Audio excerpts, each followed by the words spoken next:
할렐루야. 오늘 또 말씀을 통해 주시는 그 하나님의 은혜와 역사가 우리의 가슴에 새겨지고 또 우리 삶에서 그 하나님의 말씀의 온전한 다스림의 역사를 경험하는 우리 모두가 될 수 있기를 주님의 이름으로 간절히 축복합니다. 어느덧 2023년 마지막 달인 12월이 됐습니다. 시간이 왜 그렇게 빨리 가는지 모르겠어요. 그렇죠? 연말이 돼서 그런지 모르겠지만 요즘에 새벽 기도에 많은 분들이 오고 계십니다. 한 해를 잘 마무리하고 싶은 그 마음 뿐만 아니라 2024년 새해를 기쁨으로 준비하고자 하는 많은 분들이 새벽을 깨우고 계시는 것이 아닌가, 이런 생각이 들어요. 또 신천 임원, 신천 집사님, 권사님, 또 장로님으로 임명받으시는 분들도 이 직분의 소중함을 알고 기도로 준비하면서 새벽을 깨우시는 분들이 많이 계십니다. 감사한 일이죠. 게다가 수험생들 가족들, 부모님들, 이미 수능이 끝나긴 했지만 아직 다 끝난 게 아닌가 보더라고요. 논술도 남았고 면접도 남았고, 그리고 합격증을 받아야 또 최종 합격인지라 여전히 지금도 기도의 자리를 지키면서 간절히 하나님께 부르짖는 분들을 많이 봅니다. 수험생들 가족, 가장 간절한 기도 제목이 뭘까? 어떤 소식을 들으면 진짜 좋을까? 어떤 소식일까요? 합격 소식이겠죠, 그렇죠? 아마 아무데나 붙어라 이 정도가 아니라 내가 원하는 곳, 우리 자녀들이 원하는 곳이 꼭 됐으면 좋겠다. 그러면서 어떤 분들은 하나님, 이번에 한 번만 좀 합격시켜 주시면 제가 진짜 이 은혜 잊지 않겠습니다. 뭐든지 시키기만 하면 다 할 테니까 이번 한 번만 좀 꼭 합격시켜 주십시오. 이렇게 하나님께 비즈니스 하듯 기도하시는 분들도 분명히 계실 겁니다. 대학 입시라고 하는 것 결코 쉽지 않은데, 바라기는 2024년 각 대학에서 여러분들에게 좋은 합격의 소식이 온전히 울려 퍼질 수 있기를 주님의 이름으로 간절히 축복합니다. 제가 이렇게 축복한다고 해서 합격하면 저는 100번도 하고 1000번도 할 것 같으나 제 축복과는 상관없이 사실은 좋은 대학들은 그 기준점이 있는 것 같아요. 그들이 요구하는 바를 꼭 갖춰야만 합격을 시켜줍니다. 그래서 최소 몇 점 이상은 받아야 우리 학교에 올 수 있다. 그리고 면접과 논술 시험도 잘 치러야만 합격점을 줄 수 있다. 그러니까 좋은 대학은 아무나 사람을 뽑지는 않더라고요. 대학만 그런 게 아니라 직장 문제도 똑같은 것 같아요. 취업 준비생들에게 가장 행복한 문자는 뭐냐면, 아무개님 축하드립니다. 최종 면접에서 합격하셨습니다. 언제까지, 언제부터 이제 출근하시면 됩니다. 아마 취업 준비생들에게는 이게 복음 중에 복음이라고 생각이 들어요. 얼마나 기쁠까? 나 드디어 이제 직장이 생겼다. 그런데 좋은 직장도 보니까요, 아무나 뽑지 않습니다. 우선 어느 대학 나왔냐, 어떤 거 전공했냐, 그리고 스펙, 어떤 경험과 어떤 자격증을 갖고 있냐. 일도 중요하지만 인성이 중요한데 이 사람의 됨됨이를 좀 살펴봐야 되겠다. 지금까지 자기가 어떤 경력을 쌓아왔고, 또 그 회사에서, 전 회사에서는 무슨 문제를 일으키지는 않았느냐. 다방면으로 체크하면서 좋은 인재를 뽑기 위해서 회사도 부단히 애를 쓰는 모습을 보게 됩니다. 대학이나 이 취업의 문제뿐만 아니라 어찌 보면 결혼 문제도 그런 것 같더라고요. 제가 보니까 기도 제목을 내실 때 보면, 하나님, 우리 자녀도 결혼 좀 했으면 좋겠습니다. 손주 보고 싶은데 언제 결혼할지 모르겠습니다.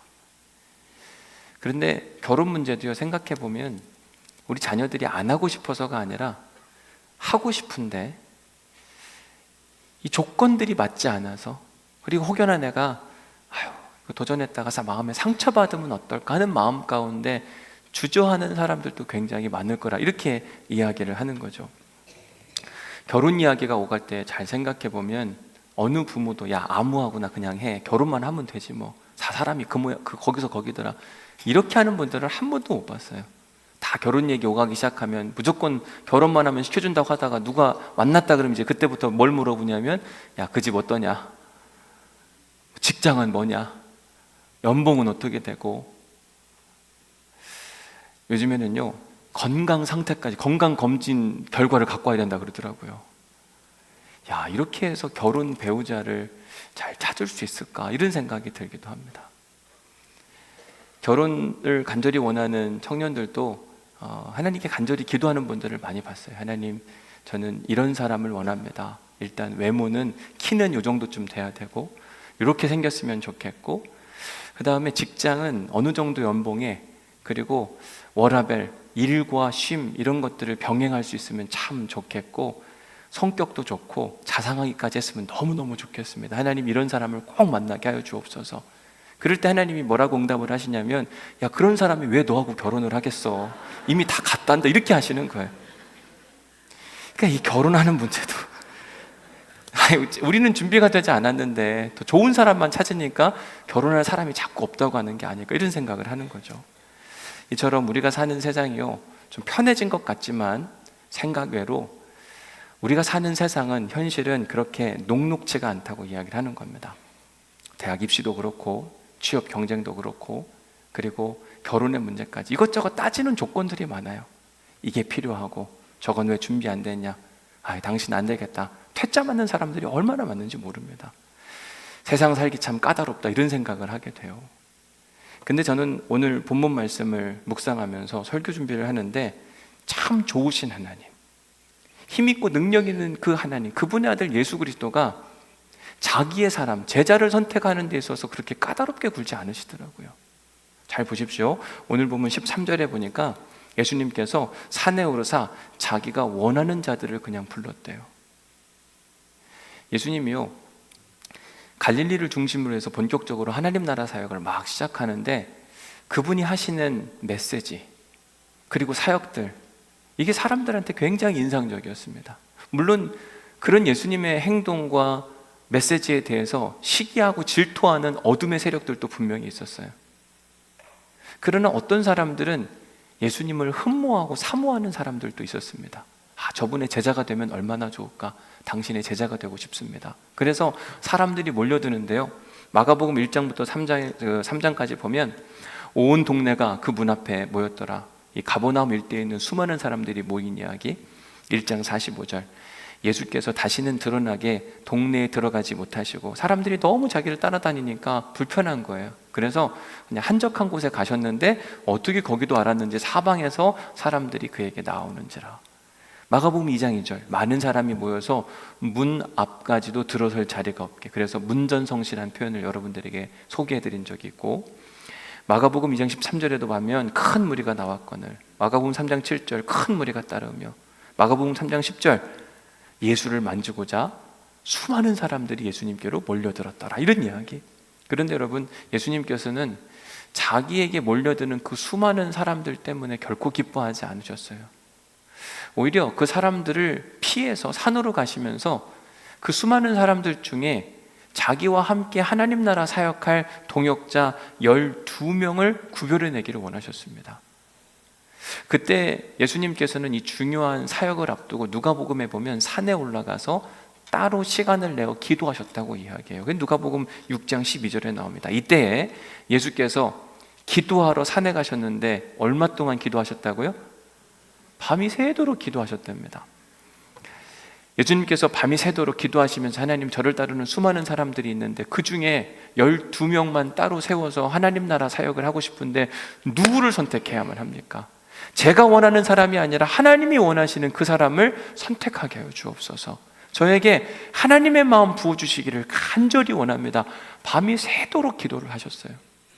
그래서 누가복음 6장 13절을 보면은요, 그 시작에 뭐라고 되어 있냐면 날이 샘에 이렇게 되어 있어요.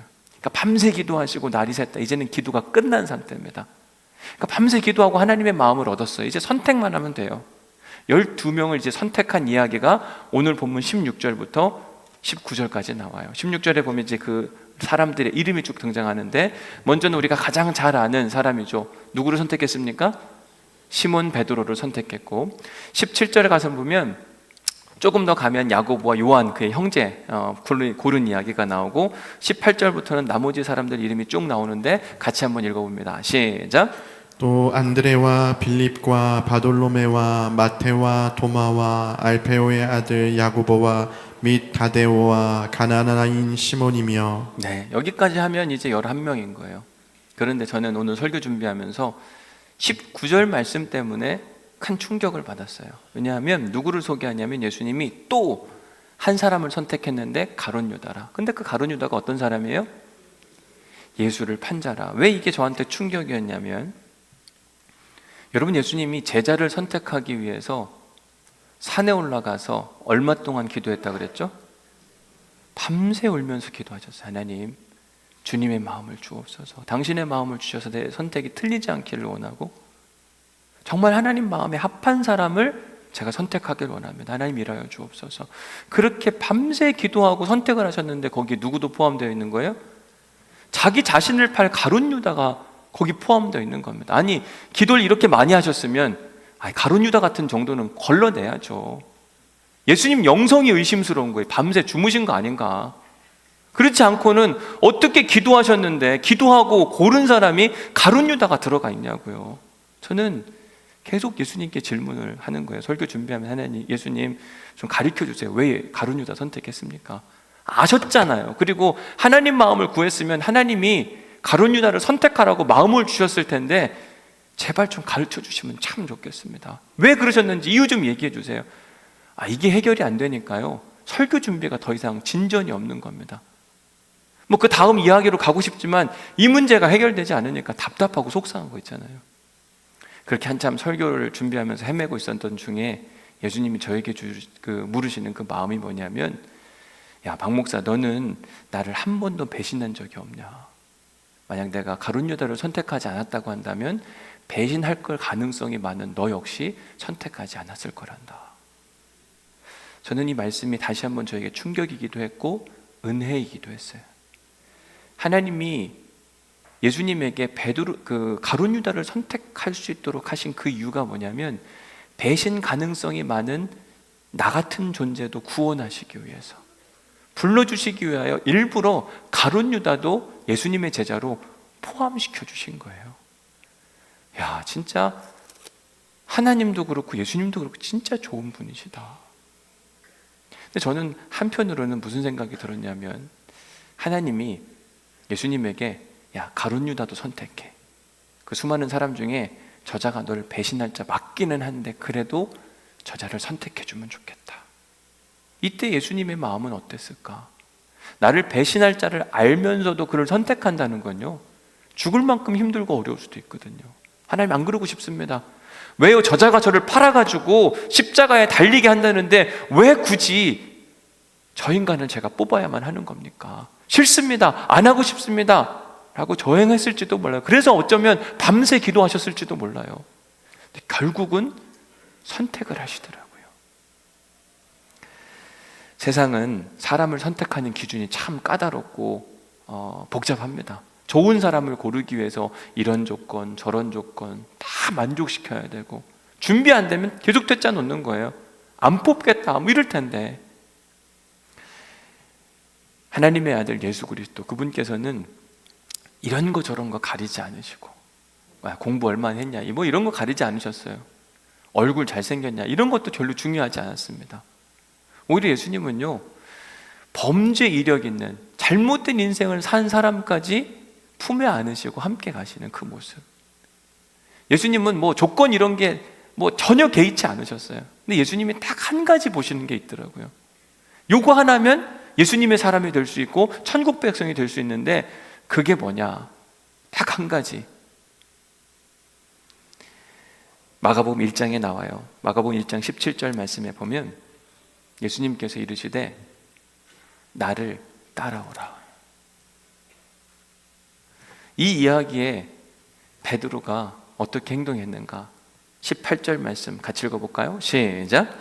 곧 그물을 버려두고 따르니라. 따라오라 이야기할 때 곧 그물을 버려두고 따라오니라. 결국 뭘 원하시냐면요, 순종을 원하시는 거더라고요. 이 사람이 얼마를 뭘 배웠고 무엇을 가졌고 어떤 외모를 가졌으며 어떤 가능성 이런 거 전혀 따지지 않으시고 딱 한 가지, 아멘 할 수 있느냐. 1장 19절에 보면 조금 더 가시다가 세베대 아들 야고보와 그 형제 요한을 보시면서 그들에게도 이야기합니다. 이제 금을 입고 있는 그들에게 이야기하는 거예요. 그들도 부르시니 아마 똑같이 이야기했을 겁니다. Follow me, 나를 따라와라. 그때 세베대의 아들 야고보와 요한이 했던 일이 뭐냐면 그 아버지 세베대를 품꾼들과 함께 버려두고, 아버지와 품꾼들이 있으면 자기들이 편하고 좋을 텐데 그걸 버려두고 즉시 예수님을 따르니라. 우리가 예수님의 사람이 되기를 원해요. 천국 백성이 되기를 원합니다. 하나님 나라는 어떻게 가냐? 어느 지위에 있고 얼마나 많이 배웠고 어느 교회에 다니고 이런 게 중요한 게 아니더라고요. 딱 한 가지, 무엇을 원하시냐? 즉각 순종을 원하시는 거예요. 2주 전 설교로 돌아가서 보면 우리가 해야 할 일과 하지 말아야 될 일이 있다고 이야기했잖아요. 말씀을 통해 분별을 하는 겁니다. 아, 이건 진짜 지금 해야 하는 일이구나. 아, 이건 진짜 지금 하면 안 되는 일이구나. 그러면 해야 할 일은 얼른 달려가서 그 일을 하는 것이고, 하지 말아야 될 일은 아무리 좋아하고 아무리 좋아 보여도 그냥 그 자리에서 멈출 수 있는 힘을 가진 사람, 그런 사람들은 하나님 나라 백성이 될 수 있고 예수님의 제자가 될 수 있다. 여러분, 다 우리가 그렇게 지금 살고 있잖아요. 그렇죠? 무슨 말씀하면 아멘, 그렇게 하겠습니다. 지금 멈춰 서겠습니다. 지금 나아가겠습니다. 주님 뜻하신 곳에 내가 있기를 소망합니다. 우리가 다 그때 그 찬양을 함께 불렀잖아요. 우리가 추수감사주의를 보내면서 11월 한 달간 1+1 11월이니까 하루에 한 가지씩만이라도 감사를 고백하고 나누어 보자. 요즘 전도하는데 제일 중요한 게 인터넷 수단이니까 인터넷도 나눠보고 다 해보자. 제가 이렇게 보니까 그 말씀에 즉각 순종하는 분이 극히 적더라고요. 극히. 그 말씀 들을 땐 다 아멘, 그렇지, 한번 해봐야지. 저는 나이가 들어서 못하면, 여러분 그 얘기를 할 수가 없는 게, 제가 76세 되신 분이 거기다 감사일기를 지금 쓰고 있어요. 다 핑계예요, 다. 여러분, 하나님 나라 간다고 하는 건 있잖아요, 즉각 순종해 보는 거라니까요. 이런 사람들이 삶이 변하고 하나님 나라 백성이 되어서 움직여갈 수 있는, 하나님이 기뻐하시는 사람들이 된다니까요. 12월 한 달간 여러분들에게 다시 한번 권면해드려요. 여러분, 감사는요 엄청난 힘을 만들어내요. 은혜의 강물이 막 터져 나옵니다. 우리가 습관이 안 들어서 그렇지 한번 도전해 보시길 주님의 이름으로 간절히 권면해드립니다. 여러분, 이제 오늘 설교 제목을 보시면 뭐라고 되어 있습니까? 왜 부르셨나요? 정말 좋으신 예수님이 그렇게 까다로운 방법이 아니라 딱 한 가지만 요구하신다고 그랬잖아요. 순종. 그걸 통해서 12명의 제자를 부르셨는데, 제자를 부른 이유가 있을 거 아니에요. 그 이유를 이제 14절에서 두 가지로 소개를 해요. 첫 번째 이유부터 볼게요. 같이 한번 읽어봅니다. 시작. 이에 12를 세우셨으니 이는 자기와 함께 있게 하시고 또 보내사 전도도 하며. 네, 첫 번째 이유, 예수님께서 수많은 사람들 중에 12명을 당신의 제자로 부르신 첫 번째 이유가 뭐라고 되어 있냐면, 자기와 함께 있고 싶어서. 예수님은 자기를 따르는 수많은 사람들이 있는데 그들과 함께 지내고 싶으셨어요. 그건 지금도 동일합니다. 세상에 수많은 사람들이 있는데 여러분들을 온누리교회 성도로 부르신 그 이유, 그 목적은 뭐냐면, 여러분, 예수님이 우리와 함께 있고 싶어 하세요. 왜 함께 있고 싶어 하냐? 함께 있으면 좋은 게 뭐냐? 예수님을 닮을 수가 있어요. 선천적인 영향력, 유전자를 통해서 사람이 닮는 것도 엄청난 힘을 갖고 있긴 하지만, 후천적인 영향력, 함께 지내면서 보고 배우고 이것도요 엄청나다니까요. 어떤 여자분이 시집을 갔단 말입니다. 그런데 아버지한테 늘 배운 게 있는 거예요. 아버지가 늘 담배 피는 모습, 자기도 모르게 고추 하나 물고 나중에 이렇게 비벼 껐다고 이야기하잖아요. 보고 배우는 게 엄청나다니까요. 예수님은 자기 제자들과 함께 다니면서요 끊임없이 그들에게 먼저는 말씀으로 가르치셨어요. 마태복음 5장부터 7장을 보시면, 우리가 소위 산상수훈이라고 이야기하는데, 이제 돌아오는 금요일부터 이제 복 있는 사람에 대한 설교를 제가 하려고 쭉 준비해 놨는데, 복 있는 사람, 하나님 나라 백성은 어떤 삶을 사는 것인지를 자세히 가르쳐 주세요. 그러니까 예수님은요 사람들에게 하나님 나라를 가르쳐주고 싶었어요. 그리고 그 하나님 나라 백성으로 사는 삶은 무엇인지를 문제는 말씀으로 자꾸 가르쳐 주셨습니다. 뿐만 아니라 예수님의 이 제자 교육의 특징 중에 하나가 뭐냐면, 어느 땐 잘 모르면 혼내기도 하셨지만 몸소 가르쳐 주시기도 하셨어요. 그래서 요한복음 13장 15절에 보면 예수님께서 제자들에게 발을 씻겨 주시면서 허리에 수건을 두르고 대야에 물 가지고 와서 이렇게 제자들의 발을 닦아주잖아요. 그리고 나서 마지막에 하는 이야기가 뭐냐면, 내가 너희에게 이렇게 행한 것이 무슨 이유인지 아니? 너희도 나처럼 행하게 하려고, 이런 삶을 살라고 내가 가르쳐 준 거야. 왜? 이거는 하나님 나라거든. 하나님 나라는 제자가 선생의 발을 닦여주는 그런 일들도 있겠지만, 어느 때는 선생이 제자의 발을 닦여주기도 하는 그런 곳이 하나님 나라란다. 그러니까 너희들은 선생 노릇만 하려고 하지 말고 선생으로서 하나님 나라 백성답게 제자들의 발을 씻겨주는 삶도 살아야 돼. 이처럼 살아야 돼. 알겠지? 이런 이야기를 계속해서 3년 동안 지내면서 제자들에게 가르쳐 주셨어요. 그런데 예수님께서 이렇게 3년 동안 끊임없이 제자 훈련을 시키신 궁극적인 이유가 뭐냐? 두 번째 이유를 여러분들에게 14절에서 소개해 드리려고 합니다. 첫 번째는 함께 있고 싶어서, 두 번째는 14절 말씀 보면 뭐라고 되어 있어요? 함께 있게 하시고 또 뭐 하기 위해서? 보내기 위해서. 그래서 여러분 오늘 주보 보시면 묵상 질문 두 번째가 있어요. 뭐라고 되어 있냐면, 하나님이 우리를 부르신 두 가지 이유가 있습니다. 하나는 뭐냐면 비잉의 문제예요. 함께 하고 싶어서, 우리와 함께 하고 싶어서 하나님은 우리를 부르시는 거예요. 근데 두 번째는 뭐냐면, 이제 오늘 다 미리 가르쳐 드리는 거예요. 두 번째는 뭐냐면 sending, 보내고 싶은 게 하나님의 뜻이라고 이야기하는 거예요. 이거 잘 기억하셔야만 합니다. 하나님이 우리를 부르신 이유가 뭐냐면, 첫 번째 함께 하고 싶어서 being의 문제고, 두 번째는 sending, 보내고 싶어 하신다. 미국의 유명한 전도신학자 로버트 쿨만이라는 사람이 있습니다. 어느 날 제 친구 목사님이 켄터키에 살 때 에즈베리 신학교에서 공부를 하고 있는데 친구 목사님 저를 찾아왔어요.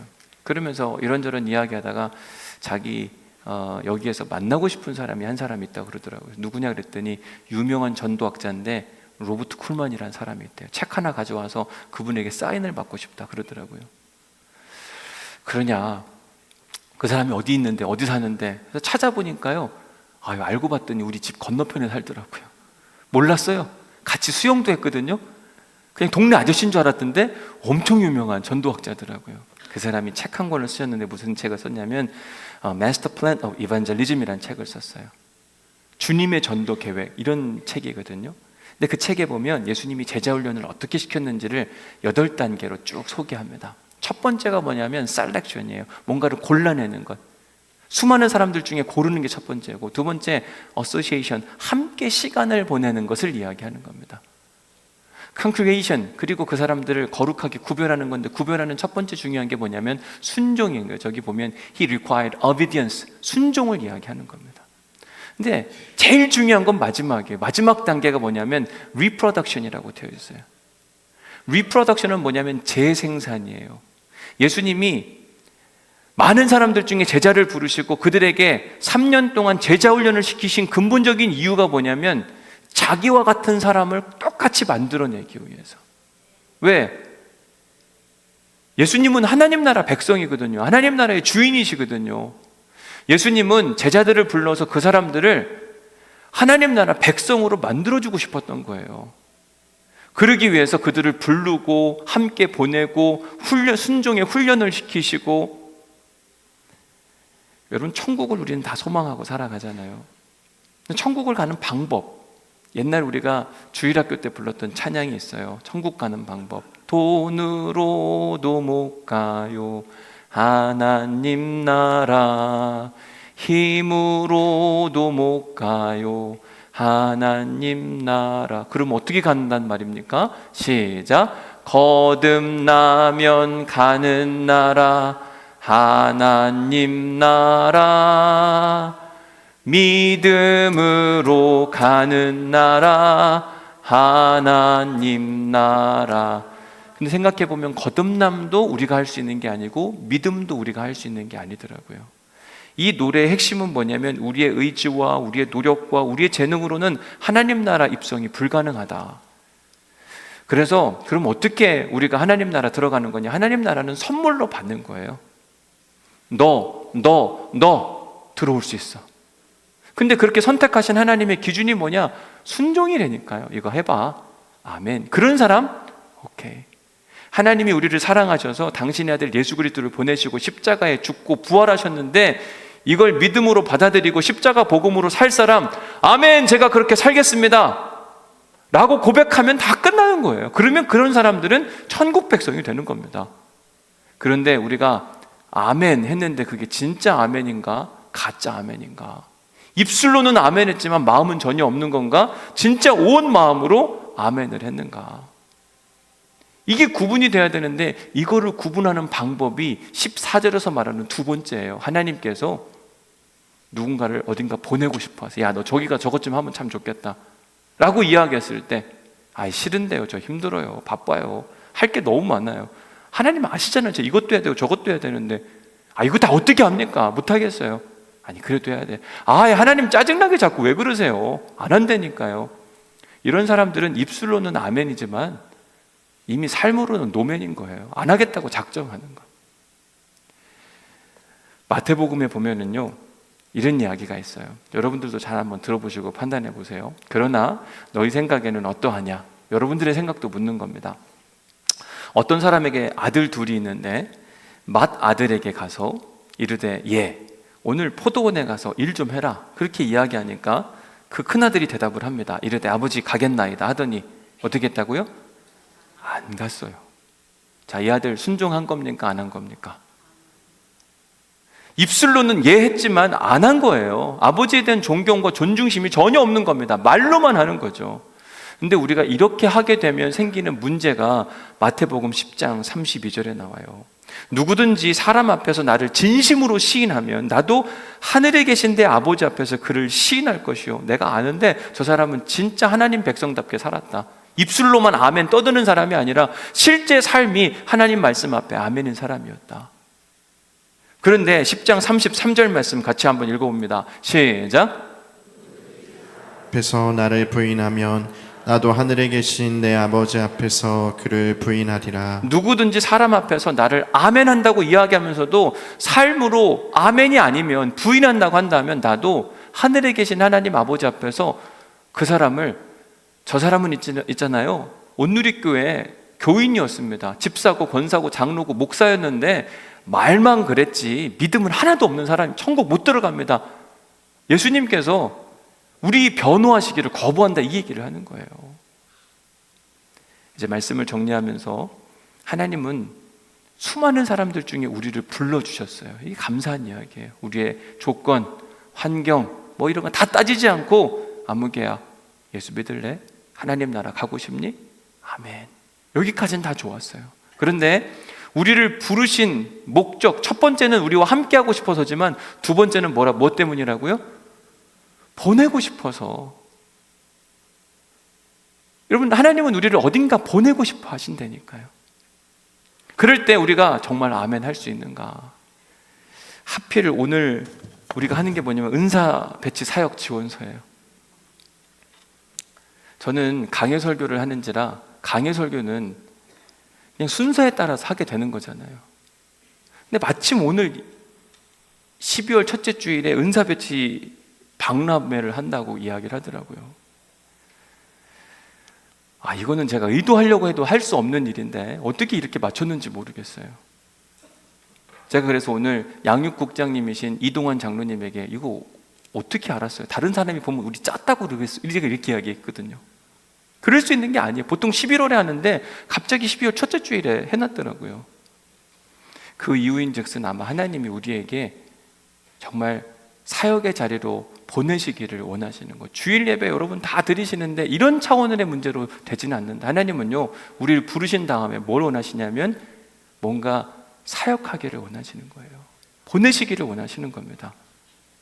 우리가 어디로 가서 무엇을 할 것인가. 그래서 오늘은 은혜 받은 말씀 이런 거 다 필요 없고요 3번만 하시면 돼요. 오늘 3번 뭐라고 되어 있어요? 어느 사역으로 보냄받기를 원하시나요? 그래서 오늘 여러분들에게 이거 지난주에 나눠드렸던 거 한 장 더 나눠드렸는데 이걸 오늘 써야 밖에 나갑니다. 지금 다 밖에 지금 빨간 옷 입으신 분들이 지키고 서 있잖아요. 못 나갑니다. 이렇게 볼펜이 필요하신 분들은 손을 드시고 하시면 좋을 것 같고, 제가 이런 보고를 받았어요. 2021년도에 우리가 이 사역 점검을 해봤더니 교회 리더로서 지역장 그리고 뭐 각 국에서 사역하시는 분들을 쭉 봤더니 850명이 사역을 하더라고요. 우리 교회 교인이 현재 주일날 어른들만 예배드리는 인원이 한 1200명 정도가 되는데 850명, 그러니까 와, 엄청 많아 보인다 이런 생각이 들더라고요. 그런데 사역의 중복 개수를 보니까 이게 또 얘기가 다른 겁니다. 뭐냐면 사역을 어떤 분은 7개 사역을 하시는 한 사람이 7개나 사역을 한다는 거예요. 그런 분이 2분이나 계시더라고요. 와, 7개 사역하면 얼마나 힘들고 어려울까 이런 생각이 드는 거죠. 여러분, 자식이 한 10명 있는데 어떤 자식이 모든 짐의 8을 담당한다고 생각해 보세요. 그 부모가 좋겠냐고요. 부모는 뭐라고 이야기하냐면, 야, 다른 너희들도 좀 짐 좀 나누어 가지라 이렇게 하지 않을까요? 누군가가 7개의 사역을 한다는 거 우리가 무겁게 생각해 봐야 되는 거예요. 그래서 여러분들에게 이 사역 박람회 이 문건 다시 한번 보시고, 특별히 제가 이제 우리 양육부 담당하는 유성재 목사님에게 부탁을 해서 진짜 시급한 사역이 어떤 거냐 정리해 보시라 이야기했어요. 제가 보니까 지난주에도 우리 차장로님 이야기했지만 교육국이 제일 필요하더라고요. 교육국 중에서도 제가 기억하기로는 초등부하고 사랑부가 제일 많이 필요하다고 이야기 들었는데, 특별히 여러분 사랑부 우리 3부 예배 때 하는데요, 장애를 가진 친구인데 교사가 없어서 못 오고 기다리고 있대요. 예배 드리고 싶은데. 이거 우리가 해야 할 일이라고 생각이 들더라고요. 주차봉사 새 타임 있는데 저건 내가 한번 해봐야 되겠다. 음향 및 자막, 지금 음향 및 자막 하시는 분들이 계시기도 하지만 서로 순환해가지고 이번 주는 제가 하고 또 다음 주엔 누가 할 수 있으면 얼마나 좋을까. 일부 때는 지원자가 없어서 유동근 목사님이 저 음향실을 막 지키고 있더라고요. 그분 한 사역 15개는 할 거예요. 15개. 아니, 한 사람한테 그렇게 많이 맡기면 안 되는 거잖아요. 그래서 저희 교회 오신 지 6개월 이상이 안 되신 분들은 저희들은 사역을 권면하지 않습니다. 그냥 교회 적응하시고 예배로 먼저 회복하는 게 필요해요. 제가 우리 양육팀에게 그리고 새가족팀에게 꼭 부탁하는 건 뭐였냐면, 사람을 일꾼으로 보지 마라 이렇게 이야기했거든요. 누구 오면 뭐 잘한대더라, 전에 교회에서 뭐 했다더라, 그럼 막 끌어가려고, 우리가 무슨 일 시키려고 이런 거 하냐. 예배가 회복되어야 된다. 그래서 6개월 동안은 충분하게 예배만 드릴 수 있도록 안내해 드려요. 그래서 6개월 안 되신 분들은 이걸 접으세요. 그리고 집어 넣으세요. 그런 분들이 쓰시면 진짜 위험하기 때문에 6개월 안 되신 분들은 안 하시면 좋겠고, 성도님들은 우리 교회 6개월 이상 되시고 성도님들은 꼭 하셔요. 한 가지. 집사님들은 한 가지로는 부족하고 2가지 이상은 하셔야 되고, 그리고 권사님 정도 되면 몇 가지 정도 하면 될까요?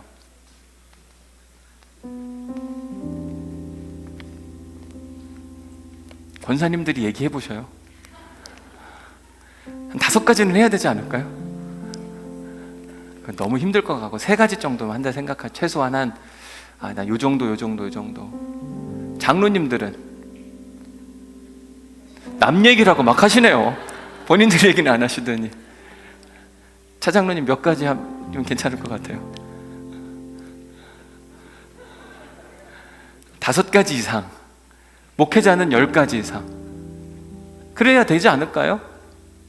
근데 누군가가 짐을 좀 나누어지면 좀 괜찮을 텐데, 여러분 소수가 지면 얼마나 힘들겠어요? 우리 올해 교회 표어가 뭐냐면 하나님이 기뻐하시는 그 교회가 되라. 그런 교회의 특징은 뭐냐면 짐을 나누어지는 거거든요. 그래서 시급한 문제에 대한 이야기를 해드렸고, 또 주일날만 할 수 있는 사역들이 좀 있더라고요. 성가대, 그죠? 주일만 하잖아요, 그죠? 뭐 특별히 칸타타가 있을 땐 조금 다른 날도 하는데 성가대, 그렇고 3부 찬양팀, 지금 우리는 2부 예배 드리지만 3부 찬양팀에도 필요하다고 이야기하고, 카페 봉사 8시 30분부터 3시까지 뭐 30분도 좋고 1시간도 좋고 꾸준히 할 수 있으면 좋겠다 안내해드리고, 식단 관리, 우리가 다 밥은 먹고 싶은데 일하기 싫어하는 사람들이 너무 많거든요. 그러려면 누군가가 또 봉사를 해야 되는데 우리가 지역별로도 좀 하지만 그 안에서 또 전문적으로 같이 해주실 분들이 계시면 또 좋겠다 이렇게 안내해드리고, 이제 또 하나, 주일날 너무 바쁘다. 그래 주중에 내가 할 수 있는 일이 뭘까? 수요 찬양팀이 수요 뭐 아침 저녁 그리고 금요일도 있으니까 한번 봉사하실 수 있는 분들, 악기도 좋고 다 좋습니다. 그리고 요즘 저희 교회 카페가 되게 잘 돼요. 그래서 낮에도 사람들이 많아서 같이 일하시는 분들도 있지만 봉사자들이 필요하다. 그래서 1시간 또는 2시간 와서 뭐 나는 커피 같은 거 못 만드는데요, 와서 배우시면 또 하실 수 있는 일들이 있지 않을까 생각이 드니까 그것도 한번 고민해 보시면 좋겠고, 그리고 이번에 이제 새롭게 도입하는 게 휴먼 리소스라고 하는 건데, 말이 좋아서 휴먼 리소스죠. 그냥 뭐라고 표현하면 좋을까? 여기 뭐라고 되어 있다고 그랬죠? 누가 그러더라고, 이거 보더니 이거 비정규직 아닙니까? 나머지는 계속 하는 것 같은데 이거 비정규직인 거. 근데 생각해보면 비정규직도 필요한 거예요. 그래서 내가 꾸준히는 할 수는 없지만 한 번 정도는 무슨 일이 있으면 그거 참여해서 뭐 예를 들어서 뭐 의전 차량을 했지만 외부 강사님들 오실 때, 여러분 우리 부목사님들이 다 운전해가지고 부산역까지 갔다 왔다 갔다 하시거든요. 이것만 덜어주셔도 여러분들이 양질의 설교를 들을 수 있고 신방을 전 목사님들이 한 번 더 할 수 있거든요. 야, 저건 내가 할 수 있겠다. 운전만 하면 되잖아요. 또 악기 반주하는데 여기 뭐 건반 반주하고 드럼 할 수 있지만 매주는 못해도 내가 필요할 때 한번 할 수 있겠다. 뭐 이런 분들도 계실 수 있을 것이고, 행사 도우미 하니까 좀 마음 표현이 그러긴 하네요. 행사 도우미. 교회 안에 또 여러 가지 행사들이 있을 때 한 번 정도는 내가 할 수 있지 않을까. 뿐만 아니라 뭐 어부바 사역도 있네. 누군가 애기 돌봐주는 사역도 할 수 있을 것이고, 그 다음에 게스트하우스가 이번에 잘 관리되었는데 이것도 누군가 지금 관리팀 해주는데 우리 전사님 중에 김리아 전사님 맡아서 하시거든요. 이것도 누군가가 내가 게스트하우스 가서 한번 좀 청소할 수 있지 이러면 좀 이렇게 적어주시고, 그것도 잘 모르겠다 그러면 내가 할 수 있는 걸 여기다 따로 써가지고 제출하시면 우리 목사님들과 전사님들이 잘 안내해 주실 거라고 생각이 들어요. 이 시간 한 1분 정도만 시간을 드릴 테니까 오늘은 일부러 제가 작정을 했어요. 왜냐하면 이거 하나님이 원하시는 건가 보다. 이렇게 맞출 수가 없다. 오늘 여러분 결단 찬송은 더 특별해요. 뭐라고 되어 있냐면 내 너를 위하여, 이 정도 했는데 넌 나한테 뭐 할래? 거의 협박 수준이거든요. 그래서 이건 오늘 하나님이 원하시는가 보다 라고 하는 마음으로 제가 작정을 했으니까 한 1분 정도 시간 드릴 테니까 한번 쓰시고 나중에 나가실 때 한번 제출하시고 그러면 좋을 것 같습니다.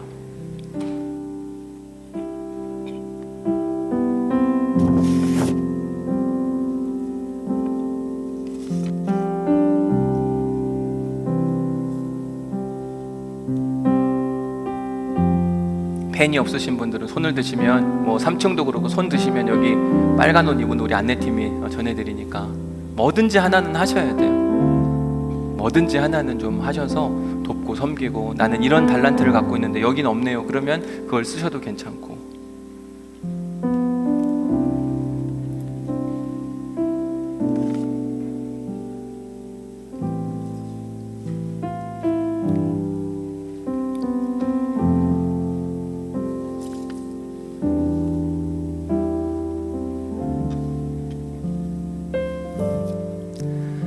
내 너를 위하여 몸 버려 피 흘려 내 죄를 속하여 살 길을 주었다. 널 위해 몸을 주건만 널 무엇 주느냐. 널 위해 몸을 주건만 너무 내 몸을 희생했건만 내 몸을 희생했건만 너무 주느냐. 내 몸을 희생했건만 너무 하는 내 죄를 대속했건만 내 죄를 대속했건만 너무 하느냐. 내 죄를 대속했건만 너무 하느냐. 이것이 귀중하건만 너무 주느냐. 이것이 귀중하건만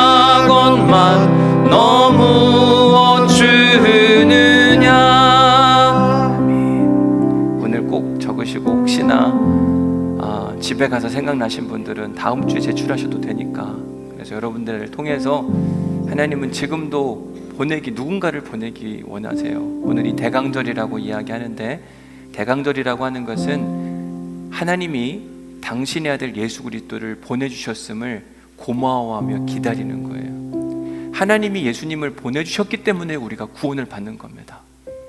그죠? 우리가 보냄을 받아야 누군가가 구원을 받고 은혜를 누리는 거거든요. 바라기는 우리를 통하여 하나님의 구원 역사가 일어나는 은혜가 있기를 주님의 이름으로 간절히 축복합니다. 기도하겠습니다. 하나님, 오늘 말씀이 부담스럽습니다. 지금 삶도 힘들고 어렵고 바쁜데 어딜 또 뭘 하라고 이야기하시는 겁니까? 하나님께서는 부름받고 나아가는 사람들을 그냥 내버려 두지 않으시고 책임지시고 보호하시며 이끌어 주실 것을 믿습니다. 왜냐하면 우리가 하나님의 사람들이기 때문에 그렇습니다. 입술로는 아멘이지만 삶으로는 노멘으로 가지 않게 하시고, 우리를 통해 일하시는 그 하나님의 은혜와 역사를 경험함으로 우리의 믿음이 계속 성장하고, 우리가 이 땅에서부터 이미 하나님 나라 삶을 살아가는 은혜의 사람들이 될 수 있도록 도우시고 축복하여 주옵소서. 하나님이 기뻐하시는 그 교회가 되라. 하나님, 나를 통하여, 우리를 통하여 우리 교회가 하나님이 기뻐하시는 거룩하고 아름답고 건강한 교회 될 수 있도록 도우시고 축복하여 주옵소서. 이제는 우리 주 예수 그리스도의 은혜와 아버지 하나님의 극진하신 사랑과 성령님의 감동 감화 역사 교통 위로하심이 이제 부름을 받고 이제는 보냄받기를 소망하며 내가 무엇을 해야 될까 고민하고 글로 써서 하나님 한번 해보겠습니다 다짐하는 우리 사랑하는 오늘의 교회 모든 성도들 가운데 그 은혜와 역사와 평강이 영원히 함께 하시기를 간절히 축원하옵나이다. 아멘. 하나님, 우리를 사용하여 주옵소서. 우리를 불러주셨사오니 우리를 보내주시고